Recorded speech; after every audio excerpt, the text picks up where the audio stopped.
kita sedia maklum bahawa negara kita 63 tahun menjalani kemerdekaan negara dan tinggal 14 hari lagi kita akan menyambut Hari Malaysia, dan segmen kita seterusnya ini adalah berkaitan merdekakah kita daripada fitnah. Itu untuk kita kupas berkenaan segmen yang cukup menarik ini. Saya perkenalkan terlebih dahulu tetamu yang bersama saya sekarang ini, iaitu Ustaz Hasnul Hakim, pendakwah bebas, dan juga di sebelah kanan saya Profesor Datuk Dr. Haji Abdul Manan Embong, pakar etnologi dan juga artifak Islam dunia, penasihat galeri di Raja Sultan Brunei. Assalamualaikum, selamat datang. Waalaikumsalam warahmatullahi. Baik, tajuk kita pada hari ini, merdekakah kita daripada fitnah? Ustaz, kita sekarang ni dalam zaman digital. Penyebaran maklumat dapat dilakukan secara meluas dengan cara yang mudah sekali. Itu kebaikannya, tapi keburukannya kadang-kadang maklumat ataupun informasi yang tidak sahih kadang-kadang membawa kepada fitnah juga tersebar dengan meluas. Pandangan Ustaz bagaimana? Apa persiapan yang perlu ada dalam diri kita sebagai orang Islam untuk mengelakkan perkara daripada fitnah ini berlaku? Baik. Alhamdulillahirabbil alamin. Pertamanya kita umat Islam mula-mula sekali untuk terelak daripada fitnah perlu teliti atau tabayun kita panggil, untuk cek kenal pasti apa berita, apa maklumat, apa yang kita baca, apa yang kita dengar, supaya kita tidak terjebak terkongkong dengan fitnah-fitnah akhir zaman. Sekarang ni zaman media sosial yang menyebabkan orang mudah terpengaruh dengan emosi. Jadi kena keluar daripada emosi sendiri bila dengar berita-berita yang agak panas, yang agak boleh mencetuskan keresahan. Kita ambil jalan pertama supaya kita tabayun dulu atau kita cek. Cek balik perkara ni betul faktanya atau tidak.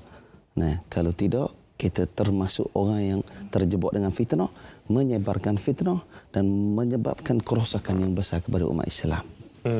Itu antara penangannya. Datuk sendiri sebagai seorang ilmuwan, Datuk, apa antara kesan fitnah terhadap keharmonian masyarakat dalam negara kita Malaysia ni?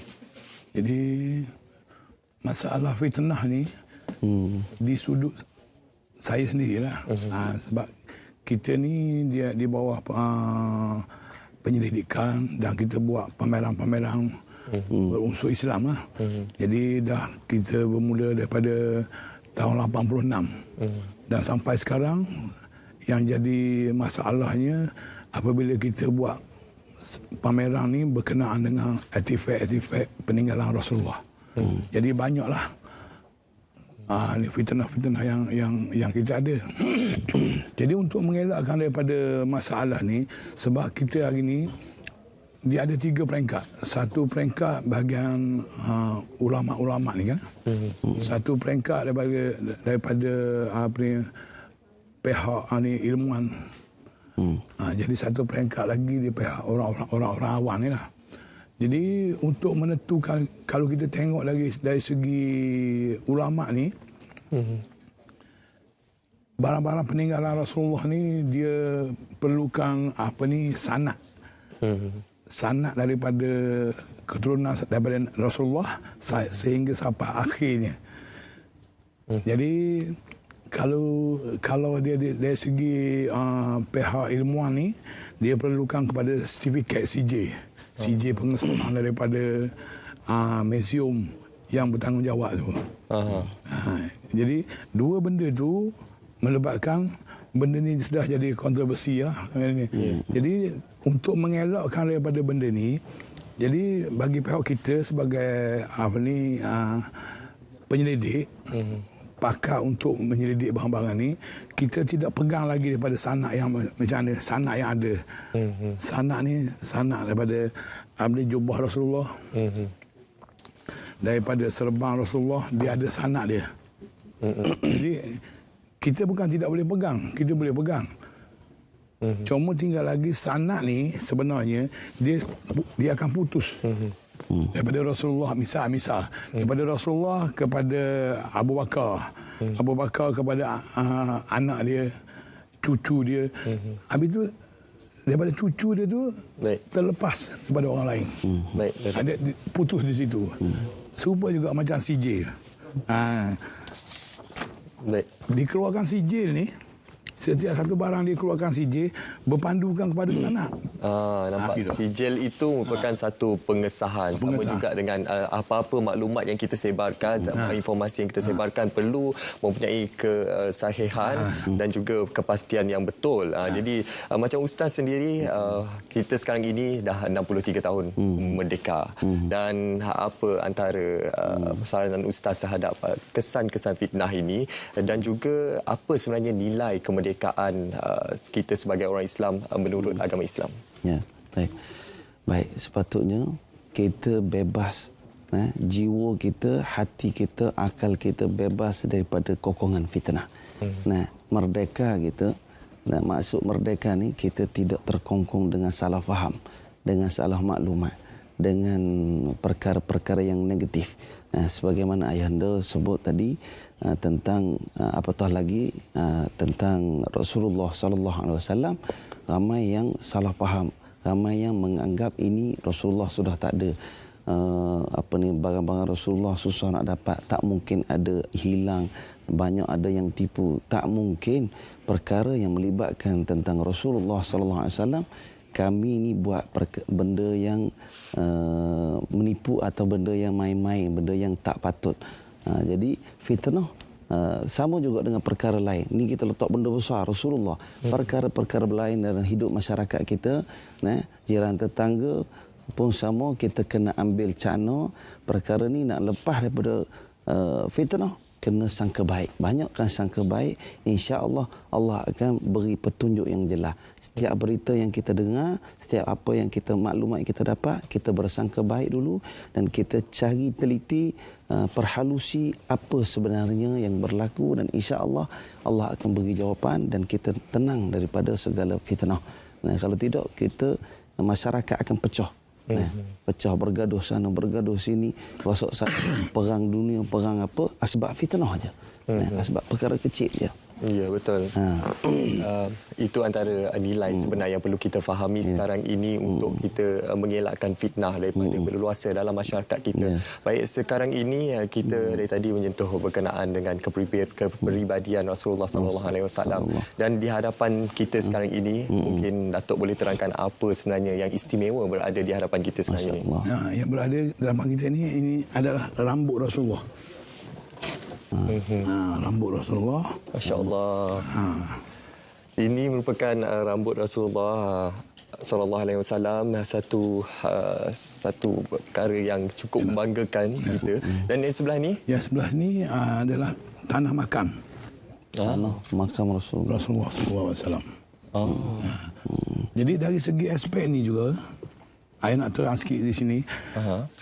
Dengan dua-dua barang ni,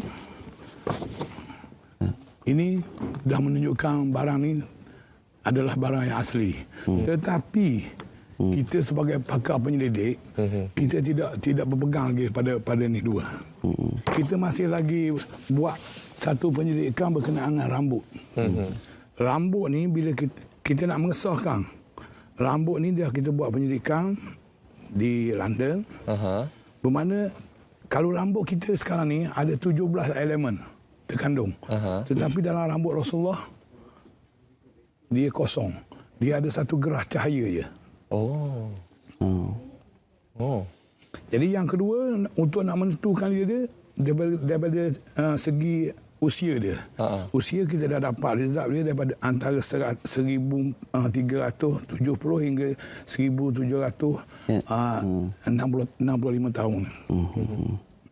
Jadi lagi satu, dari segi aspek karbon dia.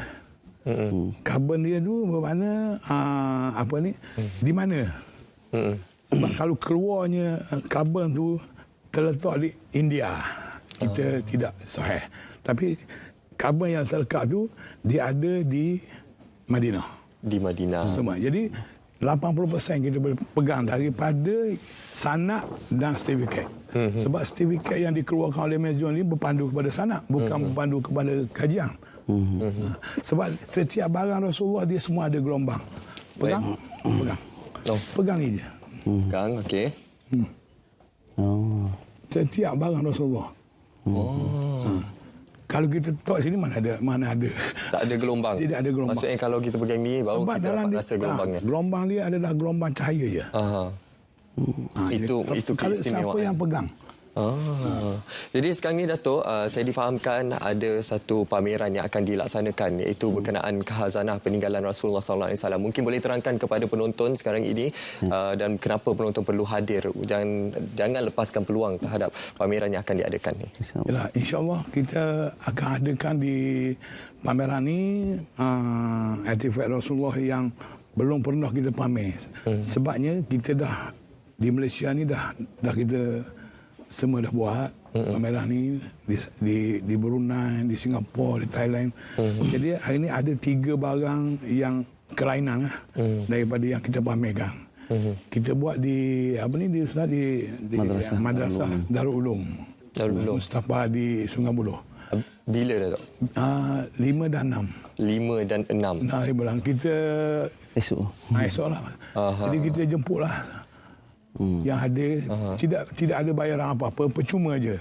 Kita nak mendekatkan diri kita lagi dengan baginda Rasulullah SAW itu. Jadi kita ingin war-warkan kepada penonton Selamat Pagi Malaysia. Esok, lusa, 5 dan 6, Sabtu Ahad, tak tahu nak buat aktiviti apa, mungkin boleh berkunjung ke pameran khazanah peninggalan Rasulullah SAW di Madrasah Darul Ulum Al-Mustafa di Kubu Gajah Sungai Buloh, Selangor. Jadi itu antara usaha kita untuk kita mendekati dan mendalami khazanah-khazanah peninggalan artifak Rasulullah SAW, Rasul yang kita cintai, dan insya-Allah kita doakan semoga segala perjalanan pameran ini berjalan dengan lancar. Apapun, terima kasih ucapkan kepada Datuk dan juga Ustaz kerana sudi berkongsi bersama kami pada hari ini. InsyaAllah. Baik, sekarang ini kita akan teruskan ke cerita pagi. Kali ini kita akan terbang ke negeri Sarawak.